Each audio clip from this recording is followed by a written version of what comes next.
حضرت عمر رضی اللہ تعالیٰ عنہ تو رات پڑھنے بیٹھے تو حضور علیہ الصلوۃ والسلام کے چہرے پہ ناگواری کے آثار حویدا ہو گئے. تو حضرت ابو بکر رضی اللہ تعالیٰ عنہ نے کہا عمر حضور کا چہرہ نہیں دیکھ رہے؟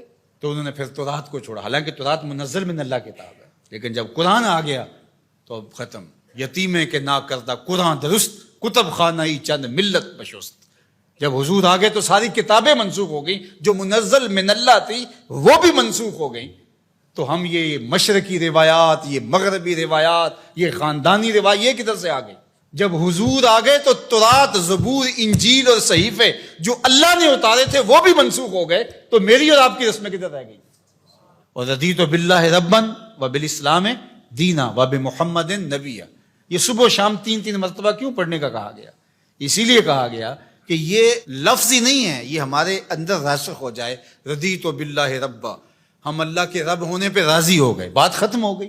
وبالاسلام دینا، جب اسلام کو دین مان لیا تو پھر بات ختم ہو گئی. اب کوئی تردد نہیں رہنا چاہیے کہ فلاں فلاں فلاں کسی اور کی طرف پھر نظر بھی اٹھا کر کیوں دیکھیں. وب محمد نبیہ، جب حضور کو ہادی، نبی، رسول، پیغمبر، اپنا رہنما مان لیا، مربی و مرشد مان لیا، ہادی مان لیا، تو پھر بات ہی ختم ہوئی. پھر دائیں بائیں کس طرح کوئی دیکھ سکتا ہے؟ اور یہ بار بار دہرانے کا مطلب کیا ہے؟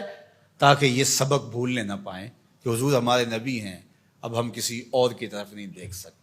اور کسے ول تینو اج میں مول نہیں ویکھن دینا. جب ادھر دیکھ لیا تو پھر کسی اور کی طرف مڑ کے دیکھنا توہین جستجو ہے.